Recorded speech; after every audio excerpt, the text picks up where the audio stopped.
It's not about motivation. Winners need discipline. Wake up and win today. Discipline comes from within. Boxing King Media in association with Boxro. Just subconsciously, Spence, I'm going to move the camera back because last time you nearly ended up in my lap. Yeah, but I always do that, don't I? I always start coming forward. Hold on. You took the mic. Oh, I'm sorry. I always start coming forward and, you know, I don't know what it is. Bit It's your leg. camera shy, probably, yeah. It's my leg and my camera shy. It might be my belly as well, dragging me forward. How is your leg, by the way? Yeah, it's all right now. It's I've had a lot of treatment. It's been 3 months, so it's still a little bit of pain, but yeah, we're great. We're all right. We're here. It was a bit of a random press conference. I know you told me a few weeks ago something might be happening. You know, what's the reason for today? Why did they feel like they needed one? We spoke with Tyson, and obviously we wanted to promote the fight. We have to promote the fight. It's in our contract, and we thought it'd probably be the best thing to do after training. So he trains in the morning, does this in the afternoon, no harm done. Doesn't really affect anything. So, yeah, that was the plan. And we got in touch with Frank and Matt Rich and everybody else at Queensbury. They thought it was a great idea as well. So here we are. Bit rushed, I know, but there's only 6 weeks to the fight. I was speaking to Adam Smith earlier, and he said you never know what kind of Tyson Fury you're going to get. You know, are you going to get the one that was in the David Haye press conference? Or are you going to get the one that was in the launch presser for this? But we got the Tyson Fury we saw today. We haven't seen that one for a while. What were you He's expecting? very calm, very collective. Looks good in his skin, doesn't he? He looks fit as a butcher's dog. He mentally is fantastic. He's in his hometown, and we leave for Riyadh in 2 weeks to acclimatise. And I think that he's in a great place. And I think hence you saw the Tyson there. He's very confident, isn't he? Do you think the diet that he's on with Greg, that food's clean? I think the food's made a big part. But look, We could do with that. yes, I definitely could. You're not too bad. But look, I think that his previous nutritionist was very good. Greg was very good. And I think that I don't think whoever done it, whoever mattered, would have got there. But Tyson seems to have a bit of a click with Greg, like he did with his previous nutritionist, who's now working with Joe Parker. So would it, you know, they overlink each other a lot these days. So you've got to look at that side of it as well. So yeah, I just think he's eating properly. Greg's doing a great job as a nutritionist, but they all are. Sugar, his dad, unbelievable. John, well, I think he's a revelation. I think John's a revelation. He's come in, he's stepped the training up. He's very clever, John, with tactical stuff. Make sure you're not overboiling. He's a great believer in not starving yourself. Eat as much as you possibly can, as much fuel in your body as you can get. And I'll say this: John doesn't get many things wrong in boxing. When he, well, I haven't. I mean, I ask him at every fight, and he usually gets most things right. Not everything, because you know, he'd be getting a fortune as a tipster, but he gets a lot of things right. I can vouch for that because he was the only person that kept telling me that Ngannou was a dangerous fight, and he was telling me about his crazy punches and obviously. And he said Anthony Joshua will knock Ngannou out. Yeah. In the early rounds, he said that. He said a lot of things. He's, you know, he's not this big brash guy who, you know, he's a very clever individual. So, what were the reasons for, you know, why was it so late in bringing John in? You know, who came up with the idea that we need John part of this deal? Listen, I think Tyson and his dad came to. I think Tyson asked his dad for some input, and why not have your family input? I mean, he's not after a penny. He's after, you know, he just loves his son and he wants to do the best for his son. And Tyson likes people around him. Very sociable guy. It's worth highlighting. I noticed John refused a lot of interviews today, and people have got this notion of John being this guy who wants to be in the camera, wants to be in the limelight. He knows when, and I think it's fair to say he knows when the time is to do it.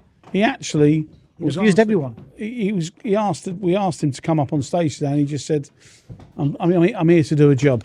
So, you know, because it would have been funny and interesting and all sorts having John, but he just wanted to do a job. And I think it's worth again pointing that out because I saw him refuse everyone today. He said, "I ain't doing nothing. It's about Tyson. Let it be about Yeah, Tyson." it is. I mean, I don't even want to get involved. You know, As manager, you've got to. well, I have to, but I don't want to get involved in. You know, a manager's a manager, but you know, the boxing side of it. You're there to do your job. Do your job. Stay in your lane and do what you've got to do. And perhaps in the past, we've been guilty of not doing that. So let the boxers do the boxing. The trainers do the training.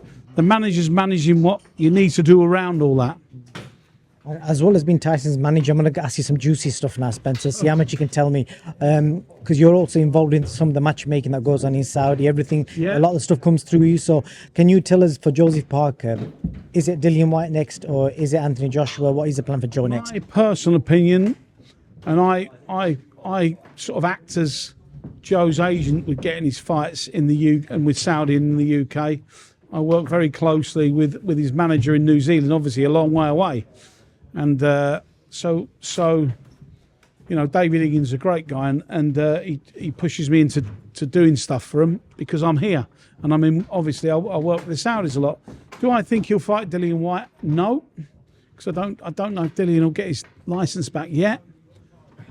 Do you know I'd like to see him fight? The winner of or the loser of Daniel Dubois and Hrgovic. That's what I'd like to see him fight. Is that Dubois Hrgovic definitely happening? Well, If it happens. if it happens, that's what I'd like to see. And then with regards to AJ, is AJ just going to sit out now and wait till September to see how this unfolds, this Fury Usyk fight? Of course he is. I mean, he's sitting in the wings. He's raring to go, and he wants the big fight, doesn't he? You know, and whoever he fights now, he's right back in the mix. I think he's done a great job. He's not been particularly vocal about anything, has he? His team are cracking away. They're working behind the scenes, and you know, we're all working to a line, and we all, if everything goes well, we will see a big fight, the biggest fight in the world, probably ever as big as this one. If it's in England, it's the biggest fight in the world. If obviously the big issue in that is because we got told this fight was a 2-fight deal. Do you think we'll be able to work around that if things fall into place? Will they work around it?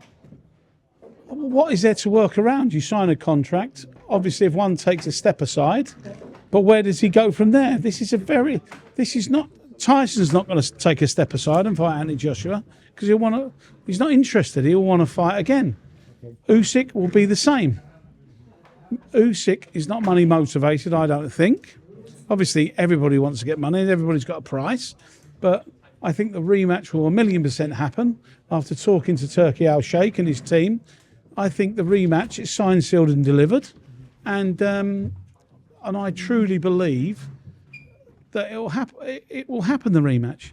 Eddie, I know Eddie's thinking it won't. Maybe Eddie knows something I don't. That's quite possible as well because he's a very clever man. Wilder Zhang, is that next or is that just a rumour? I don't know. I mean, it's a big fight, isn't it? There's a lot of complications in that. They might have got it past the line. I don't know, but the last time I spoke to people, they were struggling to get it over the line. Put it that way. What's the issue? I've seen Wilder's back in the gym yesterday.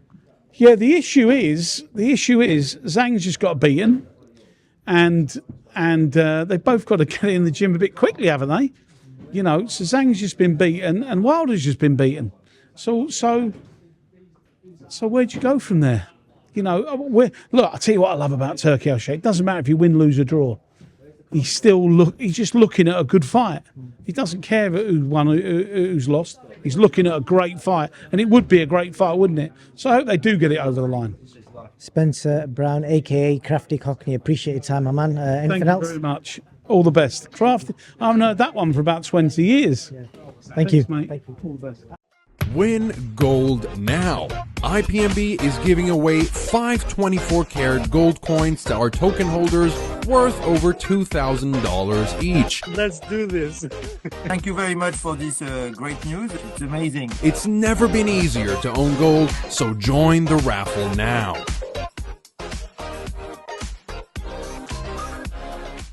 I got a question for you. Where can discipline take you? Discipline points you towards your goals.